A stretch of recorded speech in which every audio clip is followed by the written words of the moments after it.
તો નમસ્કાર ખેડૂત મિત્રો અને વેપારી મિત્રો.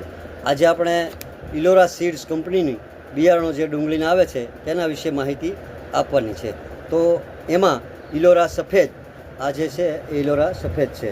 તો આ ઇલોરા સફેદ જે છે એનો ગાંઠિયો છે એ ઉભળા આકારનો થાય છે, બજાર ભાવ પણ સારા આવે છે અને લીલી દોરી પણ આમાં જોવા તમને નહીં મળે. આ ઇલોરા સીડ્સ કંપનીનું ઇલોરા સફેદ બિયારણ છે.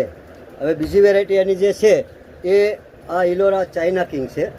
આ ઇલોરા ચાઇના કિંગ છે એનો કલર પણ ખૂબ જ લાલ છે. ગાંઠિયો જે છે એકદમ બેસ્ટલા ઘાટનો છે અને બજાર ભાવ પણ આનો સારો મળે છે અને ખૂબ જ જાણીતી વેરાયટી છે.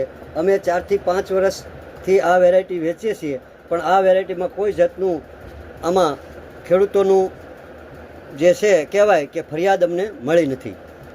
આ બંને વેરાયટી જે છે ઇલોરા સફેદ અને ઇલોરા ચાઇના કિંગ, આ બે વેરાયટી જે છે એ 5 થી 6 વર્ષથી અમે વેચીએ છીએ, પણ કોઈ જાતની એમાં ફરિયાદ આવતી નથી.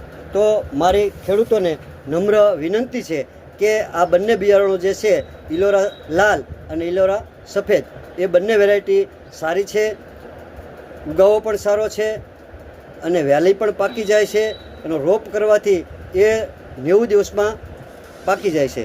તો આ બિયારણો જે છે એને અપનાવો, એનું વાવેતર કરો એવી નમ્ર વિનંતી છે. અને વેપારી મિત્રોને પણ વિનંતી છે કે આ બિયારણો જે છે એ વેચવાથી તમારે કોઈ ફરિયાદ ખેડૂતોની આવશે નહીં. તો જય હિન્દ, જય ભારત.